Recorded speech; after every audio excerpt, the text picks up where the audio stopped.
നമസ്കാരം. മാസപ്പടി കേസിലെ serious fraud investigation office E D അന്വേഷണത്തിനെതിരെ CMRL ഡൽഹി ഹൈക്കോടതിയിൽ ഹർജി നൽകി. മാസപ്പടി കേസിൽ CMRL കമ്പനിക്കെതിരായ SFIO ഇ ഡി അന്വേഷണം റദ്ദാക്കണമെന്നതാണ് ഹർജിയിലെ ആവശ്യം.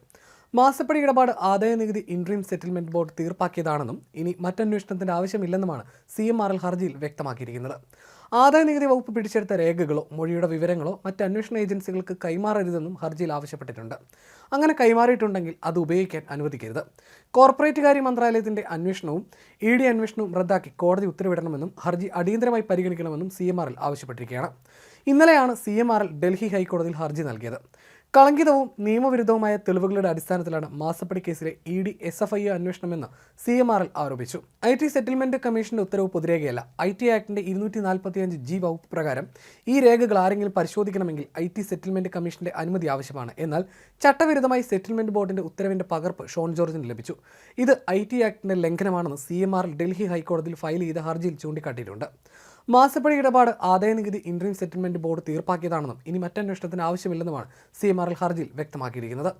ഷോൺ ജോർജിന്റെ പരാതിയുടെ അടിസ്ഥാനത്തിലാണ് SFIO അന്വേഷണത്തിന് കമ്പനികാര്യ മന്ത്രാലയം ഉത്തരവിട്ടത്. എന്നാൽ ചട്ടവിരുദ്ധമായി ലഭിച്ച വിവരങ്ങളുടെ അടിസ്ഥാനത്തിൽ SFIO മറ്റ് ഏതെങ്കിലും ഏജൻസികളോ ഈ വിഷയത്തിൽ അന്വേഷണം നടത്തരുത് എന്നാണ് CMRLന്റെ ആവശ്യം. അതേസമയം മാസപ്പടി കേസിൽ കരിമണൽ കമ്പനിയായ CMRL മാനേജിംഗ് ഡയറക്ടർ ശശിധരൻ കർത്ത ED സമൻസിനെതിരെ വീണ്ടും ഹൈക്കോടതി സമീപിക്കുകയും ചെയ്തു. ആരോഗ്യ പ്രശ്നങ്ങൾ ചൂണ്ടിക്കാട്ടിയായിരുന്നു ശശിധരൻ കർത്ത ഹർജി നൽകിയത്. ചോദ്യം ചെയ്യലിൽ നിന്ന് ഒഴിവാക്കണമെന്നതായിരുന്നു ആവശ്യം. CMRL ജീവനക്കാരും ഹൈക്കോടതിയെ സമീപിച്ചു. ചോദ്യം ചെയ്യലിന്റെ പേരിൽ ED ഉദ്യോഗസ്ഥർ പീഡിപ്പിച്ചെന്നാണ് CMRL ജീവനക്കാർ ആരോപിക്കുന്നത്. ED തങ്ങളെ നിയമവിരുദ്ധ കസ്റ്റഡിയിൽ വെച്ചു എന്നാണ് CMRL ഉദ്യോഗസ്ഥർ പറയുന്നത്.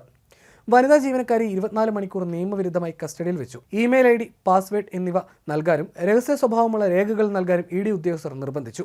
കോടതി ഉത്തരവുണ്ടായിട്ടും ED ഉദ്യോഗസ്ഥർ നിയമവിരുദ്ധമായി പ്രവർത്തിച്ചുവെന്നും ഉദ്യോഗസ്ഥർ ആരോപിക്കുന്നു. അതിനിടെ ശശിധരൻ കർത്തയ്ക്ക് ED വീണ്ടും നോട്ടീസ് അയച്ചിരുന്നു. ആരോഗ്യ പ്രശ്നങ്ങളെ തുടർന്ന് ഹാജരാകാൻ സാധിക്കില്ലെന്ന് അറിയിച്ചെങ്കിലും കർത്തയെ എത്രയും വേഗം ചോദ്യം ചെയ്യാൻ തന്നെയാണ് EDയുടെ നീക്കം. ഇതിന്റെ ഭാഗമായി ഇന്ന് രാവിലെ ചോദ്യം ചെയ്യലിന് ഹാജരാകണമെന്ന് ചൂണ്ടിക്കാട്ടി നോട്ടീസ് നൽകിയിരുന്നു. ഇന്നലെ രാത്രിയിലായിരുന്നു നോട്ടീസ് അയച്ചത്. ശശിധരൻ കർത്തയ്ക്കടക്കമാണ് നോട്ടീസ് നൽകിയിരുന്നതെങ്കിലും ആരോഗ്യ പ്രശ്നങ്ങൾ അറിയിച്ച് അദ്ദേഹം ഹാജരായിരുന്നില്ല. ED സമൻസ് സ്റ്റേ ചെയ്യണമെന്ന ആവശ്യം തള്ളിയ സാഹചര്യത്തിൽ തിങ്കളാഴ്ച ശശിധരൻ കർത്ത ചോദ്യം ചെയ്യലിൽ ഹാജരാകേണ്ടതായിരുന്നു. എന്നാൽ ഇതുവരെ CMRL MD ഹാജരായില്ല. വീണെ ചോദ്യം ചെയ്യാൻ ഉതകുന്ന മൊഴികൾ ശേഖരിക്കുക എന്നതാണ് EDയുടെ ലക്ഷ്യമെന്നതാണ് സൂചന. ഇന്നലെ തിരഞ്ഞെടുപ്പ് പ്രചാരണത്തിന് കേരളത്തിലെത്തിയ പ്രധാനമന്ത്രി നരേന്ദ്രമോദി മാസപ്പടി വിവാദം മുഖ്യ തിരഞ്ഞെടുപ്പ് വിഷയമാക്കി ഉയർത്തിക്കൊണ്ടുവരികയും ചെയ്തു.